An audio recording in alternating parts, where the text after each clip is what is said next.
ground, Electro 2092 at the Northern Open, 2 POB with information golf, request taxi for Fremantle departure. How you feeling so far? You good? Yeah, excited? Good. Yeah? Very excited. You're secure? Got the bits and pieces, got the phone ready to take a couple of little touristy pics? Yeah. Yeah, and you've got our subject material for today's podcast on standby there. Very, very good. We'll do a little, there it is. We'll do a bigger intro in the air. Here we go, it's happening. You ready? Ready. We're clear for takeoff.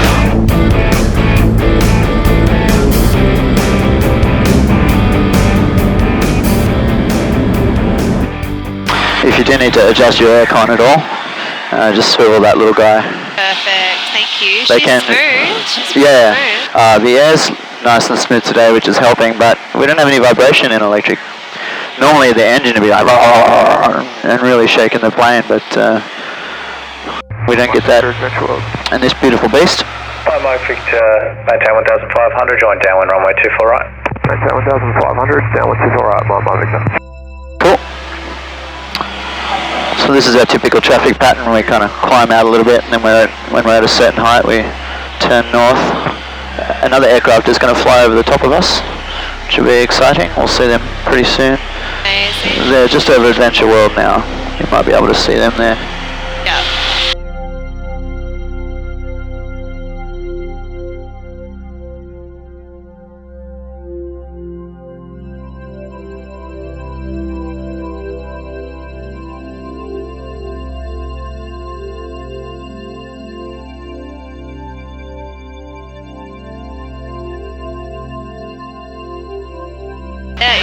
Alright, let's get into the content. Welcome, Jessica Cleverly. Well, are we doing a stage name? Are we under a pseudonym? Is Jessica Sierra, yes. Jessica Cleverly is yeah, so you've got Jessica Cleverly on the book title. Yes. Jessica Sierra on the book. Yeah. Okay, well, we're talking about a book because Jessica has, she's got a couple of published releases to talk about, but this is the latest, yes? The latest, in hardcover, I see, hardcover. and I was very fortunate to have been blessed with the gift of one of these. I'm looking forward to chipping away at that on some rainy afternoons with a cup of tea and enjoying Jessica's story. Tell us, Jess, a little bit about the story, and then tell us a little bit about the story of you getting to being published, because that's no small feat. So pat yourself on the back and tell us what it took to get there. Thank you. The book is a memoir. Right. Is a story that travels 7 continents. Yeah, wow. And because you've done quite a lot of travel, haven't you? Yeah. And more importantly, it traverses. You got to use that outside voice to keep that mic active. The book traverses internal spaces, and this is in the book. Yep. Internal spaces of overcoming health. Overcoming mental health. Yeah, sure. Yeah. And also having the courage to delve into trauma to overcome it. Yeah, trauma from the past. We all have a little bit of that. We all have trauma. We're human beings. We all have trauma. Absolutely. So some dark parts and some light parts in the story. Yeah, we gotta have the contrast in life. Yeah. Also part of a writer's technique of juxtaposing high tension scenes with low tension scenes, so that readers stay engaged, but it's not overwhelming. That's what the audience always wants, right? They want tragedy or triumph. Yeah. Yeah, nothing in between. Yeah. They just want to see you swinging from one to the other. Kind of like life. Yeah, well. The bit of tragedy helps triumph taste a little sweeter. We don't want too much tragedy. And I dare say that tragedy, in the words of Cobain, is very good for art. In the words of Kurt Cobain, yeah. Well, this quote, "Thank you for the tragedy, and you did it for my art." Yeah. Well, you need a little bit of pain to kickstart you. If everyone's too comfortable, then nothing gets done, right? And that can be said for everything. Artistic creations, technological creations. We don't really force ourselves into technological development until there's a pain point that we need to overcome. And obviously we're kind of having one in the transport sector now, which is the availability and viability of using hydrocarbon and fossil fuels as an energy source. So now we're trying to figure out new ways to get it done, such as this fine electric aircraft that we're currently flying in Smooth as silk. Smooth as silk. It's a beautiful way to fly. We're now out over Fremantle. We've used about 14% of our energy. But now that we're not climbing anymore, we're going to level out here at 1,500 feet. We'll be a very energy efficient profile from here on out. So we'll be able to hover around here. The clock's telling us we can do this for another 46 minutes. 48, and just changed again. There we go. So we've got plenty of time in the sky today for you to talk about. Alright, so that we don't want to give too much of the book away. People can read the blurb, and obviously we want them to buy the book. We'll get some links down below. But tell us about getting a book published and the amount of work that entails, because I imagine it's a lot, right? It's one thing to write down a story, but it's another thing entirely to get it in a hardcover and on a shelf. To rewrite it, rewrite, get it critiqued and edited 3 times. Yep, so you've gone from various drafts to various edits to a final edit. 10 years, 10 drafts in total. Yeah, okay. And each rewrite focused on something. Yeah. It was research or context or fleshing out characters or ways. Yep. And you had some good support on that front to guide you in what the book needed to be full, and because obviously your first go is going to not be as graceful as your 8th or 10th or 50th go. Yeah, definitely. But you had some good support around your editor. Was it an editor or publisher? Was very helpful. An editor. She lives in California. Right. Colorado now. So tonight she was incredible. We worked 5 years. You were together for 5 years? Yeah. Yep. And I have a publisher here in Perth. Blake Irons. Say again, sorry, a publisher here in Perth. Hive Mind Press. Oh yeah, Hive Mind Press. Yep. He's been great in the final years for creative and support. And I also had it professionally critiqued by who, sorry? An anonymous critique. Oh yes, an anonymous critique. Yeah, okay, yeah. In Victoria. Okay, as unnamed. Yes. At this point, yes, very good. That feedback was very valuable. Yeah, cool. Yeah, it's so beautiful out here. Oh my goodness, right? Yeah, so I'm asking you a lot of questions, taking your attention away from this amazing experience. We're at 1,400 feet, and we're basically at sea level here. The land is only 100 feet above sea level.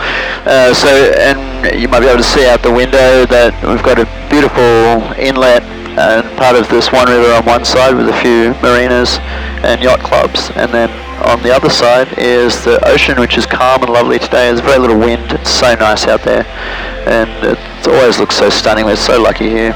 There's just beautiful reef everywhere, so the sun comes down and lights up the sand, and it's a gorgeous time of year. Ridiculously pretty turquoise colours. Now we're getting a little bit to our northernmost point, so I'm going to circle and descend a little. We're going to glide down to Cottesloe Beach, and I'm just going to get on the radio and make sure that the airspace is clear. So Santa Electro 2092 at Cottesloe, just descending from 1,300 to about 600 or 700 feet, making a slow orbit and checking traffic in the area. Electro 2092, Santa, no reported traffic. No reported traffic.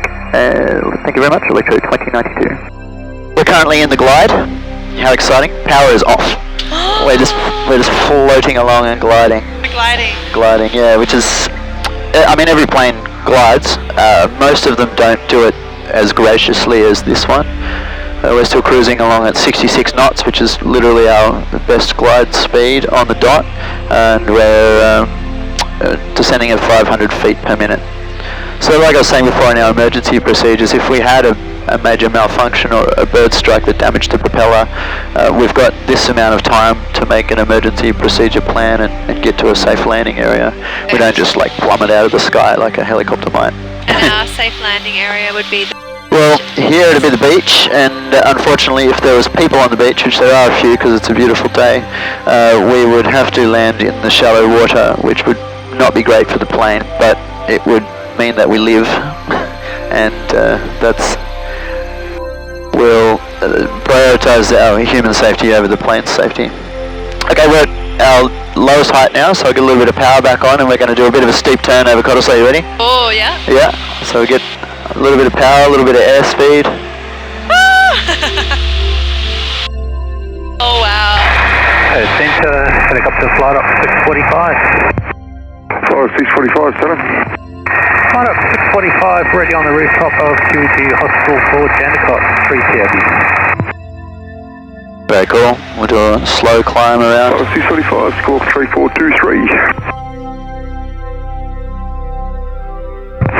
3423, flight up 645. And we won't go too high, we'll just go a little bit higher for safety, but we'll stay at a nice low height so that we've got a beautiful view.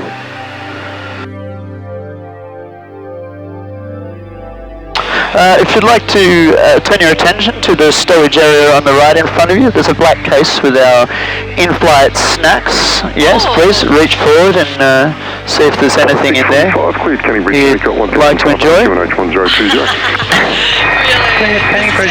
Unfortunately, I can't partake, but that's my recreational passenger. We have gin, yes, vodka, yes, extra gum, Jack Daniels, yeah. Some Irish whiskey. whiskey. Well, sometimes we fly out to Rottnest or down to Mandurah, and when you get there, you just want to have a little tipple because you're staying the night. Well, you can't. The rules for alcohol consumption as a pilot are 0 within 8 hours of flying. So we only get to have a little drink at the end of our flight if we're not flying back that day. So well, if I you can drink some of this and save some of it for you. Yeah, well, I can have some later there, yeah. So, but I do have another flight later, so I can't have any even when we land. Yeah. Okay. Yeah. So yes, but we like to keep our guests comfortable here at Fly On E Sustainable Aviation. I may. Please do. This is a great service on this electronic plane. Yeah. Korum, would you tell us more about what inspired you to be the first human, first person in Australia to bring electronic? Yeah, well, technically I wasn't exactly the first, so credit where credit is due. A fabulous company that we still work with very closely on charge infrastructure imported the first electric aircraft into Australia, Electro-Aero, and they're now the world's probably the most detailed and best electric aircraft charger manufacturers right here in Perth. And they brought the first one of these, the same type of aircraft of this, into Australia. They dabbled with it for a little bit, but ended up not being their area of focus, so they scaled back from air operations and just concentrated on the ground operations with them. Oh, it does smell good. And we sort of picked up where they left off and imported a few aircraft and built a fleet and started working really hard on integrating those to Australian airspace. And it's all been very new and a little bit challenging. There is no regulatory framework around electric aircraft in just general operations, and particularly in flight training, which is what these are best suited for. So we had to do a lot of groundwork, setting it up and getting a lot of permissions from all the governing bodies. And dare I say, if there's a man to do that groundwork and innovate, it's certainly you. Yeah, well, I've got a long history of creating something from nothing, so I guess that gave me a good skill set, a good base skill set to work from. But I've had to learn a lot about aviation and a little bit extra about electronics, which I didn't really know before. So a lot of work to get to where we are now, and a lot of work to come, but we're leaps and bounds. We've got aircraft flying quite regularly. We've done over 150,000 passenger kilometres with flights like this, so passengers experiencing the plane, and people private hiring and flying to places like Rottnest Island, which we can see quite close from here. It's very lovely. Or flying down to Mandurah, which are two key routes that people fly in Perth. And then we've got aircraft operating in Victoria as well, so a very popular one is from Moorabbin Airport out to Lilydale. It's in the Yarra Valley, which is the wine region of Melbourne, which is just super beautiful. It's a quite beautiful flight. So it's a nice way to get there. That's a 90-minute drive and a 20-minute flight. And of course you can't drive to Rottnest Island, so but it's only a 20-minute flight over to Rottnest as well. So it's a really great way to travel around. Do you have a favourite route as owner of electronic planes? I quite like the Mandurah return route. One of the main reasons is we've got an airplane. There's one established and operating at Mandurah, and then one at Jandakot as well. So you can jump in an aircraft at Jandakot, fly down to Mandurah, jump in the other aircraft, put the first one on charge, go and fly around the Mandurah Peel region and enjoy the view and the estuary and everything around there, and then land. By then the other plane has charged, and then you fly back to Jandakot. So you have a lovely little morning of flying around, and you come up and down this coast all the way down to Mandurah. So it's stunning. You're just doing this big long coast road. Now if you were to drive that on a good day Perth to Mandurah is close to an hour. You're getting there in about a 15-20 minute flight if you go quick. If you slow it down, maybe 25-30 minute flight. And usually we go slow because we want to enjoy this lovely experience. If you're going fast, you see a lot less. And so that's a really nice way to go flying. There's short hops and like shuttle style routes is a nice way to experience these planes, because our range, our endurance is modest in this aircraft, but doesn't mean it's not extremely usable. Yeah. And that's just something we've got to get wrap people's heads around. What a great way to see everything. Right? Yeah. I don't entirely get desensitized to it, even though I've done this so many times. It's just beautiful. We've still got heaps of power too. We've got 72% battery. Okay. So with all that work we did, like zooming around and climbing back out, I was staying on a boat, just like probably right under us actually. Yeah, yep, in the marina. Yeah. Right, awesome. Yeah. Well, we'll see at least one more marina on the way down. We're going to come down and fly past Coogee shortly. Oh, amazing. Yeah. So a bit more on the book. Let's get back to. Thanks for cross-interrogating me there for a minute. My pleasure. It's always very interesting hearing what you're up to. Your mind is innovating. Yeah. I was trying to make some changes and grow and adjust. I don't like sitting still very often, but nor do you. You've been very busy in the past year or so, studying, working, and getting the book happening. So this is not your only publication. No, this is my second publication. Yeah. So a little bit smoother the second time around, I imagine. A little lessons learnt on the first one. The first book is a fiction book. Right, okay. I've been told it's a nursery rhyme for adults. Okay, that sounds nice. Yeah. It contains 5 short stories, 3 of which are in the bigger book. Right. So the first book, ironically, I started writing after the second book. Yes, right, okay. So this took 10 years. Yep, it took a little more refinement to get it much spot on. Yeah. It's big and it was much bigger. I cut a third. And being non-fiction, you had to get it right. You can't just make up the outcomes and exactly. There's research. There's literary techniques that you I imagine there's a lot of references in there, and you had to probably cite them sometimes or check. Not too many. Oh, okay, cool. Yeah. I haven't read it yet, so no citations, but lots of research. Lots of research. Yeah. Okay. Cool. Yeah. Well, I'm looking forward to getting into it. I've known you for a long time, and I've seen you on some of this journey, so it'd be cool to go through your book and see it documented. Thank you. Yeah, Thank you so much. Probably learn a little bit more about you, I'm sure. I've been told from a few people that when they read the book, they feel like they learn lessons in life. Oh, wow. I can fly a little bit sideways and give you more view, which is cool. People live here? People live there. This is Coogee Marina. It's quite new. That's as you can see, it's all just been sort of built. There's a lot of artificial land being made there. They're expanding it out, so there's going to be more residential in that area. It's a cool spot. I visit there sometimes on the ground. There's a couple of nice cafes there. Yeah. We've still got good energy, so we'll cruise down this beach a little bit more, and we'll check out Woodman Reserve here. Perfect. And Korum, with you, there's energy. There's always good energy. Yeah, good. Yeah. Well, that's how the plane flies. We just hold it up with good energy. It's electronic, but it's actually fueled by the sky. It's his energy. Sometimes we pedal. Keep it going. I was joking the other day, there was a bit of lightning and we'd just finished a flight. The people on the ground were saying, oh, is that a problem? You're worried about the lightning? It's like, well, no more than a regular aircraft. And, if we see lightning and the conditions are changing, we get on the ground. You don't want to be around in lightning.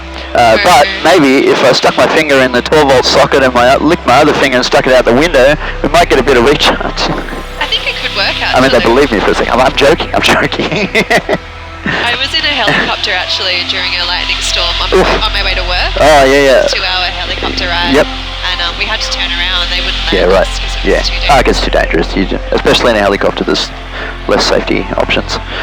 Yes. Yeah. Quite safe here, and there's electronic. Yeah. Typically safer just by design. Obviously it's quite new, which that helps. Everything's shiny new and hasn't worn out yet. But there's a lot less moving parts in an electric aircraft, and we've got redundancies like that crazy high glide ratio, which gives us time in the event of a failure, and we've got a ballistic parachute in the event of no safe landing area. But here on this big clear beach, we've got safe landing areas all around us now. Look at these guys enjoying their yachts. How pretty. So lovely. It's such calm weather, and not good sailing weather because there's no bloody wind, but it's be lovely to be out on the water. Nice calm day. 2 people enjoying the beach down here. definitely. Korum, I'm curious to when you foresee that we will be flying commercially from Perth to London per se in an electronic way. Long haul flights like that, probably never. Really? In electric, there's a cap on the physics of taking battery weight. Even if there's some amazing, ridiculous, exotic batteries that are released, they take up space. They will never have the energy density of a liquid fuel with a high density. So that's where hydrogen might come in for some of the long haul flights, or other propulsion technologies, maybe sustainable aviation fuel.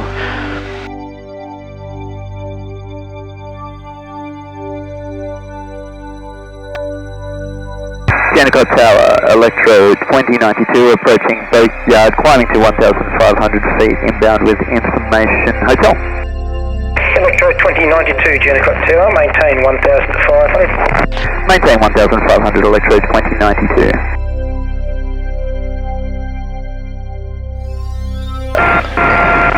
In answer to your question, continuing on, big long haul out, that radio is not us, by the way.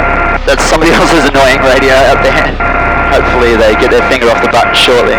Whiskey Lima, cleared for takeoff. No, not yet. So long haul flights and electric may not ever work together. However, about 70% of Europe's air transport right now is under 2 hours. So it can be serviced by electric aircraft. We'll probably see the sweet spot of electric aircraft in maybe 5 to 9 seats, somewhere around that mark. That size of the aircraft works well with battery size and weight to get a good economic return. Obviously, you can make anything fly, right? We could definitely make a plane that flies from Perth to London that runs on electric energy, but there has to be an economic provability and a use case and a business case for it. The cost of that thing would be so exorbitant and the usable payload in it would be so low that it would have no business case. So the sweet spot where battery electric aircraft can fly good missions for their cost and size and maintainability is anywhere from 2 seats to 9 seats. At the moment it's really like 2 to 6, that's the sweet spot, and then we need a little bit more evolution on battery tech to get to that 9-seat point. But there's so many routes around the world that are quite short. One of the most popular routes worldwide by volume, not volume of passengers, but frequency of flights, I should say, by frequency, is in France, and it's a 7-minute flight. It's from Monaco to Nice, I think, is the route, and it's very, very quick. 7 minutes, and it's done at the moment by helicopters that don't fuel, they're very noisy, and they're not as safe as modern electric aircraft, not fixed wing, but eVTOL aircraft, the ones that take off and land vertically, that will get more and more popular in the coming years. So there's heaps of routes like that, and heaps of short city routes that are being serviced by helicopters now, and they only fly for 10 or 15 minutes, so why not convert it to electric? Make it safer, quieter, less emissions, cheaper to operate, which will lower the cost and which will increase the uptake, and it's just all positive. But it's a transition, and it's hard for new people to adopt new things, and everyone's got to learn stuff, and new infrastructure has to go in. There's a lot of pieces in the puzzle that have to fit together for all of this to happen. So here we are out in the air trying to forge these pieces of the puzzle and wedge them all into place so that we can pave the way for this future of advanced air mobility, which is what this sector is referred to, where there's more interconnecting, shorter flights, everything's more dynamic and a little not as typical as traditional aviation. A couple of bumps, a little bit of rising air off these buildings. 1 second. Electro 2092 at Adventure World. Electro 2092, join downwind, runway 24 right, cleared visual approach. Follow the Cessna, lay down. Join downwind, runway 24 right and cleared visual approach. Looking for traffic to make number 2 to the Cessna, Electro 2092. Cool, alright, we've got our approach permission now. Whiskey Quebec, Adventure World, and have the Electro proceeding inside.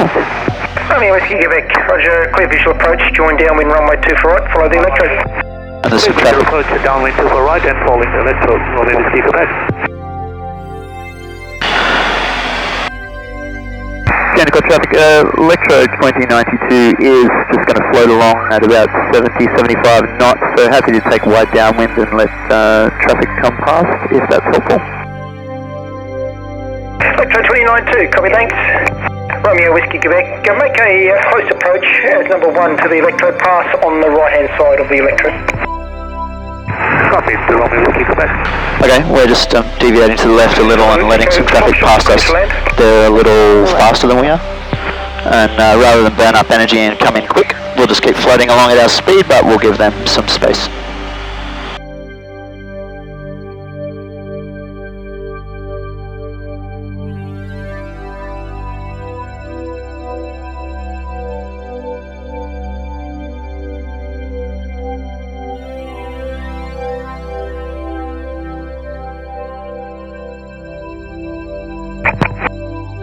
Romeo Whiskey Quebec is turning base now. Okay. Romeo Whiskey Quebec, thanks.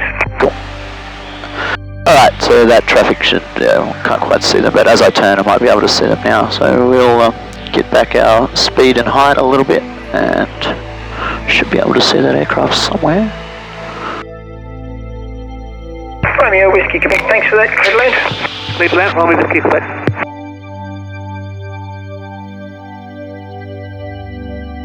I still don't quite have them in sight, but I can hear them on the radio, so they're definitely ahead of us somewhere over there. We got plenty of room. An interesting thing you got to manage as a pilot, like you have to look in every direction with your mind and listen out for.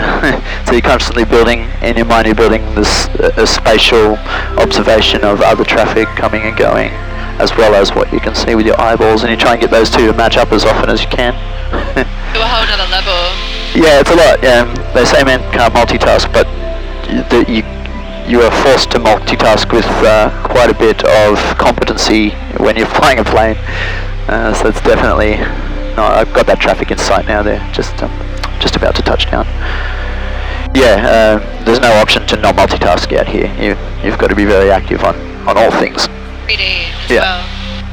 well. Yeah. On multiple axes, you can have a good awareness of what's going on. Our speed's good, height's good. We've come out for this nice long final as promised. That traffic has left the runway now, so we've got a clear runway. They'll give us a clearance to land shortly.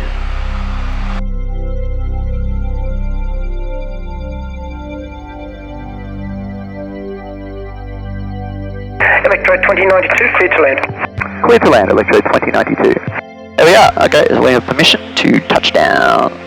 And we're going to glide on in with this as well.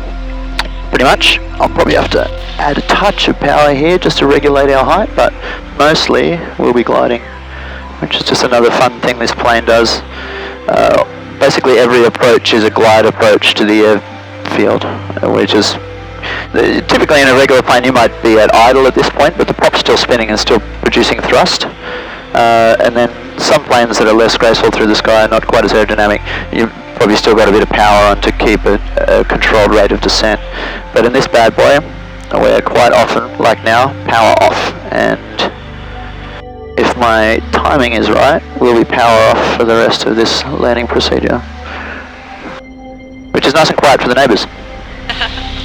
They don't have a roar of an engine to deal with.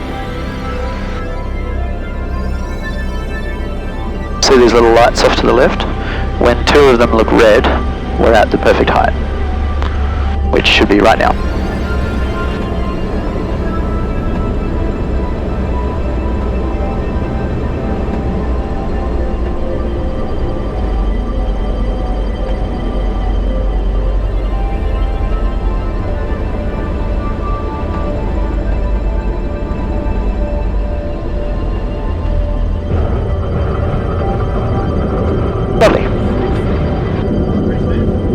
Pretty smooth? Yeah. How do you rate that out of 10? You give it a... 9.5. 9.5, that's pretty good. That's excellent. I was flying with my little boy about a week ago and he only gave me a 9, that little bastard. I'm like, what does it need to be, Jaden, for it to be a 10? He's like, how about a Milo on landing? I'm like, yeah, alright. We'll see what we can come up with next time. We'll bring the thermos.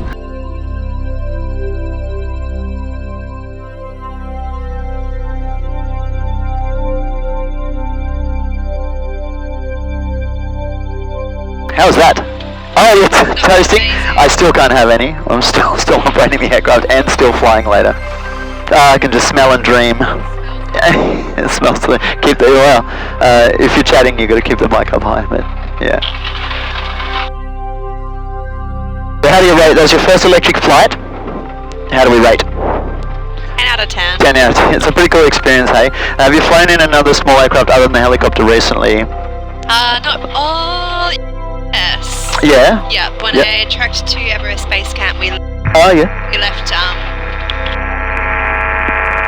on a small plane. Yeah. Terminal information, India. You would probably then remember like the roar and most aircraft, they vibrate like well, the helicopter. I mean, you fly the helicopters pretty frequently, and those things are just. And it's so loud. You can't tell. Actually, I forgot to remind you to try in flight, but we don't need to have the headsets on during flight. The plane's quiet enough we could just have a conversation. We keep the headsets on so we can communicate with the tower at all times. We're flying around in busy controlled airspace, so we need to know what's going on. But you can just have the headsets off and chat. Which is a nice thing we do sometimes just for a minute or so for fun. And there's a little loudspeaker in the plane that we can put on so we can still hear if the tower yells at us and gives us an instruction. Korum, I'm curious to what inspired electronic aircraft industry. What inspired me to get into this whole process? Yeah. I like change. I love it. The world's in a constant state of change, but sometimes people get complacent and push change away. I'm the opposite. I'm an agent of change, and I love to bring it into situations. What I saw was a good transition in the ground transport sector to move to smarter energy use, and I'm like, great, how fantastic. I'd love to help with that, but I kind of missed the boat. All the movements were quite big and capital intensive, and there probably wasn't much I could do in the electric car sector to A, create a role in a business for myself, and B, make much more change than what some early movers were already doing very, very well. Here, see how it gets a bit stuffy in here sometimes, so I'll throw that up for some aircon. But I looked at aviation, and I'm pretty sci-fi and techie. I'm always into different tech things. So the idea of electric vertical takeoff and landing aircraft seemed pretty cool, and the idea of flying cars was like, yes, we're all going to have flying cars before I die. I love this. How can I help that happen? And because it was so early, there's room in the market for movers and shakers that could come in and establish this sort of thing. So I did a lot of research. Figured out how and what sort of pathway that might occur. I originally was I was originally investing my efforts and planning into small electric vertical takeoff and landing aircraft, really with that flying car outlook. What I discovered was there's a huge amount of regulatory work to be done on that front, and the manufacturers are still a long way away from producing a viable product. But there's this massive opportunity in electric fixed wing, which were usable right now for exactly what we've sort of done just now, and for flight training purposes. So I explored that a little bit. No one else in Australia, apart from the people I mentioned earlier, were really into it, but they'd wound back and they didn't want to pursue it. It was just no longer their focus. So I snapped it up, and we're the only electric aircraft operator in Australia still. It's been that way for over 2 years now. We're expanding. We're getting more and more flight schools using the aircraft, and more learning institutions. There's quite a few high schools and now a university that are engaged with using electric aircraft as flight training. And yeah, it's good. It just makes sense. Like it's cheaper for the operators. It's cheaper for the flight training candidates, and they can do somewhere up to their first 80, 100 hours of training in aircraft like this, saving heaps. At least $100 an hour on their training process is saved by flying this sort of aircraft, and they're not compromising their learning at all. They're still learning all the same things that they would be if they were flying a traditional Cessna 152 or 172. Aerodynamics is aerodynamics. You're still learning about lift and wing. The communication's the same no matter what you're flying, and that's a big part of aviation. All your safety processes and all the air law is all identical. So you can learn how to be a really competent pilot in aircraft that cost a lot less, build more confidence, and then move on to the bigger traditional ones that are burning all the expensive fuel and not ideal for the environment. But we live in a society that must have things transported from continent to continent within a few hours. Something we've been a little bit spoiled with by the whole fossil fuel industry for the past 100 years, and now we have that expectation. So unfortunately, burning fuel in aviation is going to be around for a little while, but we can fix the bottom end of aviation with the small 2, 4, 6-seat electric aircraft and really start to phase out a lot of piston aircraft activity, like I was saying, 70% of Europe's flight are under 2 hours and could be serviced by 4 or 5 seat electric aircraft. More aircraft moving on a shuttle-style transport system instead of one large 80-seat plane leaving every day or every other day to regional areas. We get 4 small 4 or 5 seat planes leaving multiple times a day to service the same amount of clients. Now, because the day-to-day cost of operating an electric aircraft is about 1/10 that of operating a traditional combustion aircraft, you can afford to run multiple aircraft to service the same route and still have an economically viable business. So there's a lot of early steps we can take that make a real-world change in reducing emissions and a nicer, safer customer experience. And it's just badass flying out. Like, how good was that experience? It's totally badass. What we just experienced there is it's a really nice way to fly. No noise or less noise, no vibration, no smells, no overwhelming anything. And here we're going to plug back into the hangar now and charge off solar power on another beautiful sunny day. So that whole renewable loop is easy to perpetuate, particularly in places like Western Australia where the sun is so abundant. We've got so much energy just falling on us all day. It's madness not to capture that and shove it into the things that we use, like cars. Korum sticks his finger. Yeah, and get a little zap, Benjamin Franklin moment, get nailed by lightning. Yeah, we'll give it a try one day. Yeah. Maybe not. We need innovators like you in the world. Yeah, might not go so well. Well, we're on the ground, so we'll jump on out. Thank you for joining me. Congratulations on all your hard work manifesting in this fabulous book. Hold it up again for everyone to see. It's called The Unravelling Journey, and there is a link below to Jessica's stuff to check it out. And I can't recommend it yet because I haven't read it, but I can recommend Jessica. I've known her for a long time, and I have no doubt that the content in here is going to be a good read. So thanks for sharing it with us here on the podcast and sharing it with the world. Thank you so much. Thanks for having me on this incredible Ferrari in the sky. Yeah. We'll do it again sometime. High five. Thanks for watching. Hit that like and subscribe button. We want to see you here again soon.